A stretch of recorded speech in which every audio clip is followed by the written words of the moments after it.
Malo, Malo, Malo. I was calling him because they call them Aboki here. He turned. So when I called, I was like, I said, repair this for me. He said, let's say 15 naira. I told him, no, not 20. He said, no. I should not speak after for him again. He started speaking English.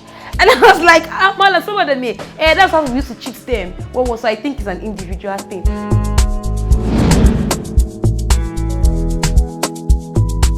The very first day I was born, I found myself in the north. So it's just like I was born in the north. It was like leaving the north and coming back to the east. I was born in Kano in 1964. And then as a little kid, we left Kano in 1966. So going back as a priest. How were you able to cope, knowing that you were in the midst of these people, you are not from their place and you were fighting? Well, I will say precisely, not always I wear the cassock. Okay. Sometimes I can dress casually. Once I enter the place I celebrate Mass, I wear my garments or my vestment and celebrate Mass. Sometimes I may not even wear my Roman color. Sometimes I can wear the normal Tazarashi and then move around and then celebrate Mass. And Bishop will tell you, please, you want to be a saint, but not now. So anything you want to do, just do it to be able to deliver what you have come. So sometimes I wear, when I notice there's no problem, I can wear stand. When I notice, a bit crisis somewhere, I can wear normal dress and move on. But however, some of them, they know my car. Sometimes I change this car too, depending on the area. And I don't use the same route. I have so many routes.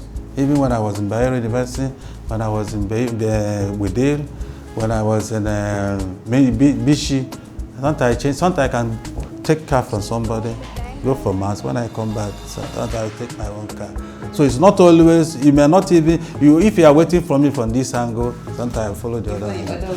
I was able to escape one crisis. That was, I'm not sure precisely, but that should be 2003, no, it should be 2001 riot, either 2001 or 2002 riot. The normal route I used to pass to Bayero University. That fateful day, I didn't know there was something, and I was coming back. On reaching to the joint, I decided to follow another route, while they were killing people in that particular route. So when I entered Our Lady of Fatima, people were shouting and jubilating. How did you manage? What happened? I said, and only today I just decided to follow another route, and it was that day that they were killing people along that, Mohammed way. So I think most people don't really cope in like a different culture from theirs, basically because they themselves don't want to fit in. In 100 level, I just left home because I was always confined from home to school. That was in secondary school. This time, my parents were no longer in the north, so I had to stay in school, inside the school room of 12. So you can imagine. And let me let you know that I was the only Christian in my 100 level room. Like everybody, though they had a mix of Yoruba Muslims, every girl in that room was a Muslim. I was the only Christian. I was just in 100 level. You can imagine. But the fortunate thing about it is that since I grew up in the north, my dad is a building engineer, so he had worked with the Hausa people. We had lived in estates owned by the Hausa people and stuff. I came to understand them for who they are. So the thing is that I got to the room, like on the portal I just saw my name. I checked to see other names, they were all Muslim names. Like, I'm the only Christian in this room.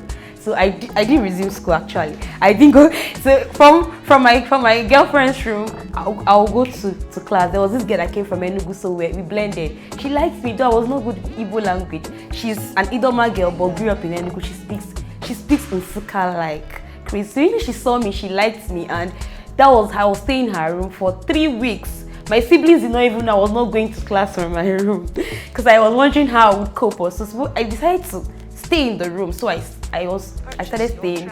When I came in, everybody was like, she's a Christian. They saw your name, Mercy. And I was like, yes. They were welcoming. They were so glad to have me there. And I started to love them. So 4 a.m. they'll wake up for prayers. Some of them will start disturbing, the noise they make, bringing out the guitars and stuff. I just had to cope with it. It got to a point that they started waking me up for my own prayers because we started blending. If it's time for their own prayers, I'll just move. because as a Muslim girl, you're praying, somebody cannot come and cross where you're praying the mat. So I understood that fact. I started discussing with them. Sometimes we eat together and they will say their own prayers. I watch them say their own prayers. I'll say mine too. So it was that funny but interesting, because I decided to, when they are discussing in the room, I just sit down and I will listen to them talk. I'll ask them questions. So they knew I was interested in their own part, and they would also ask me questions about my own religion. So then we coexisted in 100 level. But when we got to 400 level, that was room of 2. So this room of 2, we had like 2 other squatters. God, you can't imagine that the room where we were 3 Christians and 1 Muslim. You remember that in my 100 level, we had like 12 girls, just 1 Christian, me, and 11, or let's say. But in the room of 2, because of 100 level students, then other 4, only 1 Muslim girl, and she made our lives living hell. So I think it was a personality issue. So that was when, because when other people were now complaining, those people that came from Lagos, why are they behaving this way? But at some point, I thought within me, I had roommates that were like 11 girls, and they never gave me these headaches. Like sometimes they wake me up for prayer because they knew I wake up very early to pray. So they wake me up then. They say, you're not praying this morning. So if that lady could behave that way in my 400 level, that means it was a personality issue. So that was one challenge we had. So I wouldn't say I had challenges with the language, no, because I grew up in the midst of Hausa people. The first place, I was able to permeate and then understand, let me say that, use it word. I accepted them as they are. And that helped me to be able to work with them. What they abhor, I always abhor it. And then I see them as one of us, especially the religious aspect. I worked all through in the parish as a parish priest throughout these 16 good years. In fact, they gave me parish. Immediately I stepped into Kano without knowing the place. How were you able to cope with the food? Obviously, they're cooking continental food that everybody eats. Yeah, you're cooking continental food. Whenever with cooker. No. No, I eat it. I started eating it because they cooked it and also cook other food. I decided I would eat it. The first day I started eating it, they were, wow. I said, what is it? But it's rice, only that the way they cook it. Yeah. So, kunu, I started cooking kunu. Kunu, aya. Dawa, all these things. So, but they also cook continental food, you know, yes, the mix of the priests and the rest of them. But also, I mean, we're able to eat all of them. For instance, now, if I talk about Wudil, where we erected church. The first place, I bought land to erect church in Wudil. I bought land of 100 and that time.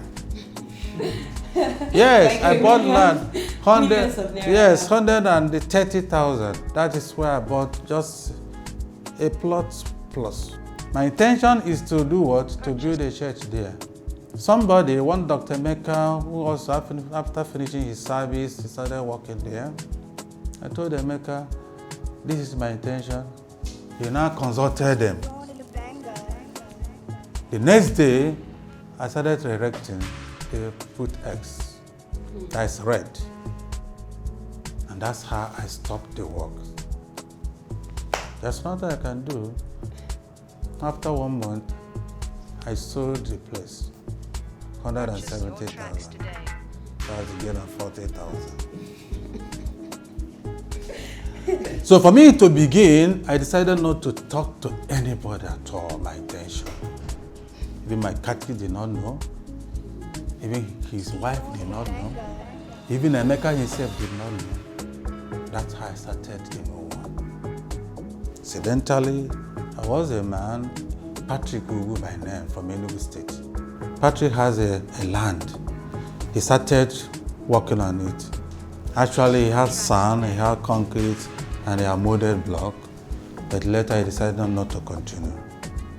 So he decided to sell it. I said, Patrick, I'll buy this on the condition you will not tell your wife, you will not tell anybody the intention. Patrick sold the land, sold the concrete, sold the cement, so everything has there. I bought all of them single-handed with the help of some people from Kano town. because I don't mint money. They are the one that I have. So with them, I bought all this and I handed over his money. I told Patrick, you are going to read this and I'm going to build church here. So that's how Patrick started. Initially, when we were doing it, Patrick knew what I was doing, but others did not know. The Awka people thought I was building cinema hall. They never knew I was building church. So until when eventually the cinema hall metamorphosed to church. So by the time they knew or they realized what was happening, I had roofed the place. But before roofing, I have to meet the bishop. If you understand them, you can work harmoniously with them. The people that makes this trouble are not all of them. But the problem I see is that some allies who supposed to calm them, not to, they were afraid. And because they are afraid of what may happen, they can allow them, they will not even talk to them. And by the time they know it, it's late.